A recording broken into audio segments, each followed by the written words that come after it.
नमस्कार, मैं हूं नरेंद्र पांडे और आप देख रहे हैं SCG न्यूज। कांग्रेस पार्टी में 24 साल बाद गैर गांधी अध्यक्ष मिल ही गया है।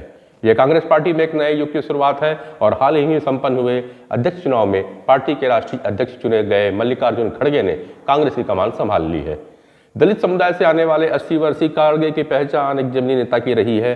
खड़गे के आने से कांग्रेस की दिशा और दशा में कितना बदलाव आएगा और उनके सामने क्या क्या होंगी चुनौतियां, इस पर प्रकाश डालते हैं। अध्यक्ष के तौर पे मल्लिकार्जुन खड़गे को कई चुनावी परीक्षाओं से गुजरना होगा। इस साल गुजरात और हिमाचल प्रदेश में विधानसभा चुनाव होने जा रहे हैं। ऐसे में खड़गे के कार्यकाल की शुरुआत इन दो चुनावी परीक्षाओं से होना है। हालांकि चुनावी सिलसिला आगे भी जारी रहेगा, क्योंकि अगले साल की शुरुआत में कर्नाटक में भी विधानसभा चुनाव होने वाले हैं। अगले साल से ही 2024 में होने वाले आम चुनाव की सरगर्मियां भी तेज हो जाएंगी। ऐसे में जाहिर है खड़गे से बेहतर प्रदर्शन की अपेक्षा रखी जाएगी। कांग्रेस के इतिहास पे एक नजर डालें तो पूरे 51 वर्षों के बाद कोई दलित नेता पार्टी अध्यक्ष की जिम्मेदारी संभाल रहा है।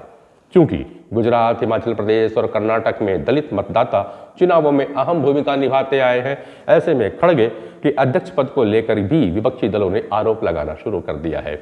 ऐसे में दो अहम बातें खड़ी हो जाती हैं। पहला, कि क्या वाकई में लोकतंत्र को मजबूत करने हेतु पार्टी में चुनाव हुआ है, या फिर चयन के पीछे सिर्फ मनोनयन है। क्योंकि विपक्षी दलों का आरोप है कि ये चुनाव और चयन प्रक्रिया से कांग्रेस की कार्यशैली और प्रणाली में कोई सुधार आने वाला नहीं है। गांधी परिवार के हाथों में ही रिमोट रहेगा।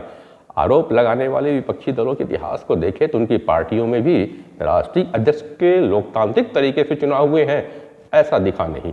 बहरहाल 3 राज्यों में दलित वोट अहम भूमिका निभाते हैं, तो इस बार इन चुनावों में खड़गे से अपेक्षा ज्यादा रखी जाएगी।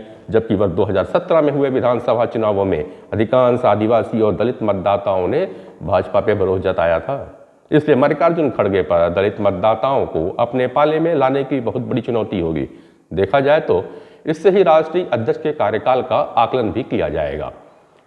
दूसरी ओर बड़ी समस्या कांग्रेस में है संगठनात्मक ढांचे को मजबूत करने की, क्योंकि शीर्ष से लेकर ब्लॉक तक पार्टी की हालात किसी से छिपा हुआ नहीं है।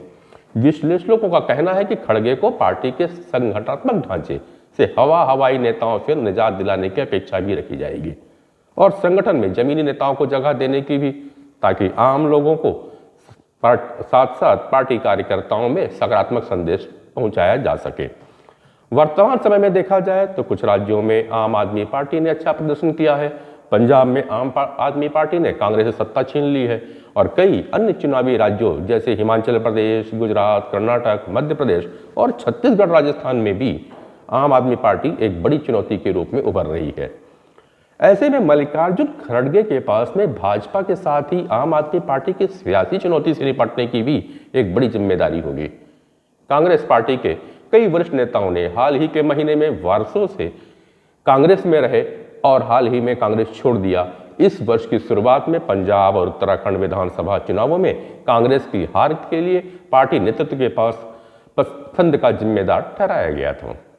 ऐसे में खड़गे के नेतृत्व में पार्टी को 2024 के लोकसभा चुनावों के लिए बड़ी विपक्षी एकता का खाका खींचने के साथ साथ भाजपा की काट के लिए अपनी रणनीति की धार को भी तेज करना होगा। साथ ही पार्टी नेताओं का भरोसा भी जीतना होगा। गत मई में कांग्रेस ने उदयपुर में हुए चिंतन शिविर में कांग्रेस ने अहम सुधार, जनता से जुड़ाव और फर्क पे संघर्ष का मूल मंत्र का संकल्प लिया था। उदयपुर घोषणा पत्र में बड़े सुधारों को लागू करने, एक व्यक्ति, एक पद और एक परिवार से एक टिकट देने की बात कही गई थी। साथ ही संगठन में हर स्तर पे 50% पद 50 साल से कम उम्र के युवा चेहरे को देने के प्रस्ताव की भी मंजूरी दी गई थी। खड़गे पहले ही स्पष्ट कर चुके हैं कि वह पार्टी के उदयपुर को ईमानदारी से लागू करेंगे। खड़गे के सामने इन संकल्पों को लागू करने की चुनौती भी होगी। एक संभावना यह भी है कि संकल्प लागू होते ही पार्टी के अंदरूनी टकराव या गुटबाजी खुलकर सबके सामने न आ जाए। अगर ऐसा हुआ तो कांग्रेस पार्टी खुद ही अपने में उलझ के रह जाएगी। कांग्रेस कार्यकर्ता संवेदनहीनता की शिकायत हमेशा से करते आए हैं। ऐसे में कांग्रेस को आने वाले दिनों में संवाद प्रक्रिया पे काम करने के साथ साथ अपने अहम फैसलों को समावेशी और सर्व स्वीकार्य बनाने का रास्ता अपनाना होगा। बीते कुछ चुनावों में कांग्रेस आम मतदाताओं की नब्ज टटोलने में असफल रही है। ऐसे में खड़गे के पास राज्यों में पार्टी के ढांचे को मजबूती देने के साथ साथ नई पीढ़ी के भीड़ जुटाऊ लोकप्रिय नेताओं की फौज तैयार करने की भी अहम जिम्मेदारी निभानी होगी। इतना ही नहीं, कांग्रेस प्रमुख को प्रदेश कांग्रेस अध्यक्षों के निर्णय लेने का दायरा भी बढ़ाना होगा और उनकी जवाबदेही भी सुनिश्चित करनी होगी क्योंकि सिर्फ 2 राज्यों में ही कांग्रेस की सरकार है, लेकिन दोनों ही राज्यों के 2 सीएम दावेदारी को लेकर उठापटक बीच बीच में होती रहती है। गहलोत पायलट और भूपेश सिंह देव में भी नूरा कुश्ती हमेशा होती रही है। पार्टी के नए अध्यक्ष इन दोनों राज्यों में दोनों नेताओं के बीच सुलह और सहमति का रास्ता कैसे निकालेंगे, यह भी देखना बेहद दिलचस्प होगा। देखा जाए तो अधिकांश जनता भी इस विवाद के मामले को लेकर अपनी नजर बनाए हुए है, यानी बेहद संवेदनशील विषय है। जरा सी चूक राज्य में हार का कारण बन सकती है। कुल मिलाकर नए राष्ट्रीय अध्यक्ष पर बहुत बड़ी जिम्मेदारी और बहुत सख्ती समस्याओं से जूझना होगा, बहुत सी चुनौतियों से निपटने की एक प्रमुख जिम्मेदारी है। इसमें मल्लिकार्जुन खड़गे कितना सफल होंगे, ये तो फिलहाल आने वाला समय ही स्पष्ट करेगा।